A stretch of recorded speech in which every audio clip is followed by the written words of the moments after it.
بسم اللہ الرحمن الرحیم۔ السلام علیکم دوستو، welcome to our religion Islam channel. جیسا کہ دوستو آپ کو پتہ ہے کہ ہمارا ایک اپنا آور ریلیجن اسلام چینل ہے، تو آپ دوستو آپ لوگوں سے بس اتنی سی درخواست ہے، اگر آپ ہمارے چینل پر نئے ہیں تو سب سے پہلے ہمارا چینل سبسکرائب کر لیں اور بیل آئیکن کو دبانا مت بھولیے گا، تاکہ تو آپ کو اسی طرح اچھی ویڈیوز ملتی رہیں۔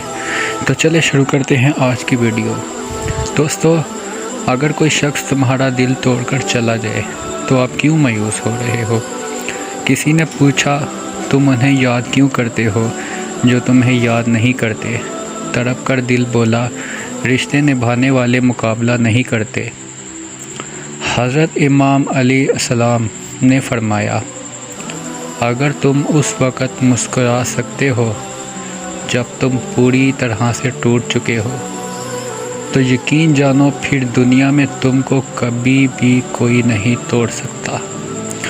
یعنی اگر تمہارا دل بہت بڑا ہے اور تمہارا کسی نے دل توڑ دیا ہے، اور اس درد کو اگر تم برداشت کر کے اپنے چہرے پر سمائل لا سکتے ہو، خوشی لا سکتے ہو، تو دوستو اس دنیا کی کوئی طاقت آپ کو خوش رہنے سے نہیں روک سکے گی، اور آپ کا کوئی دل بھی نہیں توڑ سکے گا۔ لوگوں کو ہم اپنی مجبوریاں بتاتے ہیں تو لوگ ہمارا فائدہ بھی اٹھاتے ہیں۔ اگر تم اس وقت مسکرا سکتے ہو جب پوری طرح سے ٹوٹ چکے ہو، تو یقین جانو پھر دنیا میں تم کو کبھی کوئی نہیں توڑ سکتا۔ دوستو، جب اللہ تعالیٰ کو آپ کی زندگی میں اچھا موڑ دینا ہوتا ہے آپ کو، تو برے لوگوں کی حقیقت بھی آپ کی زندگی میں آ ہی جاتی ہے۔ اللہ تعالیٰ ان لوگوں کی بھی اصلی حقیقت آپ کو دکھا ہی دیتا ہے۔ اچھی چیزیں کھو جاتی ہیں، لیکن اچھی چیزیں مل بھی جاتی ہیں۔ اگر اچھی چیزیں کھو جاتی ہیں تو اس کی وجہ یہ ہے تاکہ ہمیں بہتر چیزیں مل سکیں۔ ہمیشہ اللہ تعالیٰ پر یقین رکھو اور ہمیشہ اس کے شکر گزار رہو۔ اللہ تعالیٰ پر یقین رکھو گے تو وہ تمہاری زندگی میں ہمیشہ کے لیے کن کے دروازے کھول دے گا، اور اللہ پر یقین رکھو گے تو وہ تمہارا یقین بھی رکھے گا۔ دوستو، اس کا مطلب یہ نہیں کہ اگر آپ اللہ پر یقین نہیں رکھتے تو تم کو تمہاری باتوں پر وہ بھی نہیں آئے گا۔ اللہ تعالیٰ اپنے وعدے پر پورا ہے۔ اللہ تعالیٰ کچھ لوگوں کو جلد عطا کر دیتا ہے اور کچھ لوگوں کو دیر سے عطا کرتا ہے۔ جلد عطا کرنے میں بھی بہتری ہے اور دیر سے عطا کرنے میں بھی اسی کی بہتری ہے۔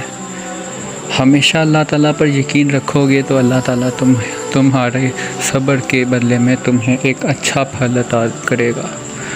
حضرت امام علیہ السلام نے فرمایا، کسی کا دل توڑ کر معافی مانگنا تو بہت آسان ہوتا ہے، لیکن جب اپنا دل ٹوٹ جائے تو کسی کو معاف کرنا بھی بہت مشکل ہو جاتا ہے۔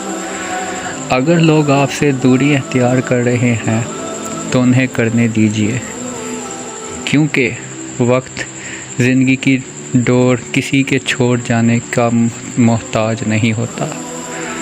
دوستو، جو انسان ہوتا ہے وہ سب سے سستا محبت کے نام پر بکتا ہے، اور سب سے مہنگی جو اس دنیا میں بکتی ہے وہ اس دنیا میں انسان کو محبت ہی ملتی ہے۔ سب سے مہنگی اور سب سے مہنگی اس دنیا میں انسان کو محبت ہی ملتی ہے۔ حضرت امام علی فرماتے ہیں، انسان میں دل نہ ہو تو انسان کا چمکتا چہرہ بھی کسی کام کا نہیں۔ تو دوستو، کیا آپ لوگ یہ چیز پسند کرو گے کہ آپ کا دل چمکتا ہوا نظر نہ آئے اور آپ لوگ ایسے ہی نظر آئیں؟ دل چمکتا نظر آئے گا تو آپ اچھے بھی لگو گے، اس کے لیے آپ کو اپنے اندر دل بھی رکھنا ہوگا۔ انسان کے جسم میں سب سے خوبصورت چیز اس کا دل ہوتا ہے۔ اگر انسان میں دل نہ ہو تو اس کا چمکتا چہرہ بھی کسی کام کا نہیں۔ تو دوستو، کیا یہ بھی کم سزا ہے کہ رب آپ کو ان کے پیچھے لگا دے جن کو آپ کی پرواہ نہیں؟ اس لیے اللہ سے محبت کرو، وہ آپ کی زندگی سنوار دے گا۔ جو دل کی بات انسان کو اللہ سے کر کے سکون ملتا ہوگا، وہ سکون کبھی اسے اپنے خاص بندے سے بھی کر کے نہیں ملتا ہوگا۔ تو تم کیوں مایوس ہو گئے ہو، جب کہ دو جہانوں کا مالک تمہارا سب سے بڑا دوست ہے، وہ تو تم سے 70 ماؤں سے بڑھ کر پیار کرنے والا ہے، لہٰذا اسی پر توکل رکھو، ناممکن بھی ممکن ہو جائے گا انشاءاللہ عز و جل۔